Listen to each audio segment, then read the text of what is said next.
কুষ্টিয়ার কুমারখালীতে সৈয়দ মাসুদ রুমি সেতুর টোল আদায় বন্ধে বিক্ষোভ সমাবেশ অনুষ্ঠিত হয়েছে। এতে ছাত্র জনতার তোপের মুখে পড়ে কর্মকর্তারা। 2024 সালের 5 আগস্ট বৈষম্য বিরোধী ছাত্র জনতার আন্দোলনে আওয়ামী লীগ সরকারের পতনের পর 13 আগস্ট থেকে কুষ্টিয়া রাজবাড়ী আঞ্চলিক মহাসড়কের কুমারখালীর সৈয়দ মাসুদ রুমি সেতুতে টোল আদায় বন্ধ রয়েছে।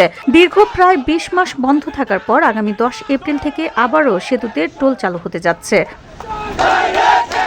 সেই লক্ষ্যে মঙ্গলবার দুপুর 12টার দিকে টোল প্লাজা এলাকা পরিদর্শন করেন জেলা প্রশাসন, পুলিশ, সওজের কর্মকর্তা ও ঠিকাদারি প্রতিষ্ঠানের সমন্বয়ে গঠিত একটি দল। পরিদর্শন শেষে তারা টোল প্লাজার কার্যালয়ে সংক্ষিপ্ত আলোচনা সভায় বসেন।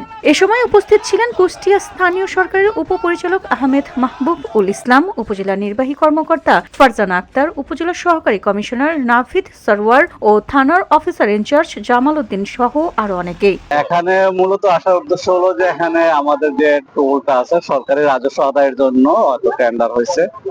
তো এখানে টোল আদায়কে কেন্দ্র করে আমাদের উপজেলা নির্বাহী অফিসার মহোদয়, অতিরিক্ত পরিষেবা মহোদয়, জেলা থেকে উদ্বোধন কর্তৃপক্ষ আমাদের এখানে আসছেন। তারা এটা পরিদর্শন করেন। তো এটা নিয়ে আলোচনা হয়েছে। এটা নিয়ে সম্ভবত আমাদের জেলা প্রশাসক মহোদয়ের সাথে এরপরে আপনার উদ্বোধন কর্তৃপক্ষ এটার আলোচনা করবে এটা কিভাবে শুরু করা যায়। তো সব মিলিয়ে এখানে যারা হয়তো এই টোলটাকে বন্ধ করার ইতিপূর্বে বন্ধ করেছেন বা 5 আগস্টের পর তো তারাও কিছু দাবি দেওয়া উত্থাপন করেন। তো এই দাবিগুলো নিয়ে আমাদের উদ্বোধন কর্তৃপক্ষ এটা একটা কোর কমিটির বৈঠকের মাধ্যমে সিদ্ধান্ত নেবে আসলে এটা কিভাবে শুরু করা যায়। এরপর দুপুর 12:45 দিকে শতাধিক বৈষম্য বিরোধী ছাত্র জনতা, সিএনজি চালক ও স্থানীয়রা কার্যালয়ের সামনে বিক্ষোভ শুরু করেন। পরে তাদের তোপের মুখে দুপুর 1টার দিকে কর্মকর্তারা টোল প্লাজা ছেড়ে চলে যান। সওজ ও স্থানীয় সূত্রে জানা গেছে 2004 সালে 35 কোটি টাকা ব্যয়ে কুষ্টিয়া রাজবাড়ী আঞ্চলিক মহাসড়কের গড়াই নদীর উপর সেতু নির্মাণ করে সওজ। 2024 সালে আওয়ামী লীগ সরকার পতনের পর টোল আদায় বন্ধের দাবিতে টোল প্লাজায় আগুন লাগিয়ে দেয় বিক্ষুব্ধ জনতা। পরবর্তীতে 13 আগস্ট সওজ কর্তৃপক্ষ টোল আদায় করতে গেলে বিক্ষুব্ধ জনতা বাধা দেয়। এরপর থেকে সেতুতে টোল আদায় বন্ধ রয়েছে। এতে প্রতিদিন 3 থেকে 4 লাখ টাকা রাজস্ব থেকে বঞ্চিত হচ্ছে। সেই হিসেবে গত 20 মাসে অন্তত 18 কোটি টাকা রাজস্ব হারিয়েছে সরকার। সর্বোচ্চ দরদাতা হিসেবে 23 কোটি 75 লাখ টাকায় টোল আদায়ের ঠিকাদারি প্রতিষ্ঠান মেসার্স 3 স্টার অ্যাগ্রো ইন্ডাস্ট্রিজ। প্রতিষ্ঠান 12 কিস্তিতে টাকা পরিশোধের মাধ্যমে 3 বছর টোল তুলতে পারবে। আগামী 10 এপ্রিল থেকে তারা টোল আদায় শুরু করবে। অচিরে যদি টোল আদায় বন্ধ না করা হয়, সাধারণ মানুষকে নিয়ে বৃহৎ আন্দোলন গড়ে তোলা হবে বলেও হুঁশিয়ারি দিয়েছে বিক্ষোভকারীরা।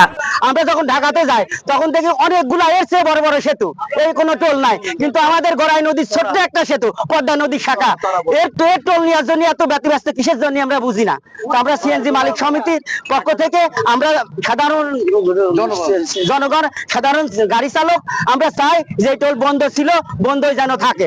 আমাদের এই মাসুদ রুমি সেতুর টোলঘর বন্ধ আছে, কিন্তু আমরা দেখতে পাচ্ছি একটি কুচক্রী মহল এই টোলের নামে চাঁদাবাজি আবার নতুন করে শুরু করতে চাচ্ছে। আমরা দেখতে পাচ্ছি তারা 5 আগস্টের পরবর্তী সময় থেকেই তারা চেষ্টা করে যাচ্ছে।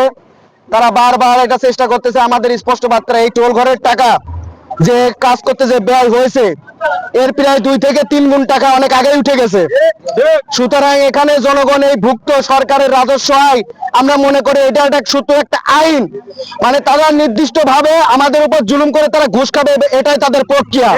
আসার উদ্দেশ্য হচ্ছে যে দীর্ঘদিন যাবত, প্রায় 20-25 বছর যাবত এই টোলটা রানিং ছিল। 5 আগস্টের পরে এই টোলটা বন্ধ হয়ে যাওয়ার পর আবার এক ধরনের নতুন করে আমরা দেখছি যে এই টোলটা আবার নতুন করে চালু করা হচ্ছে।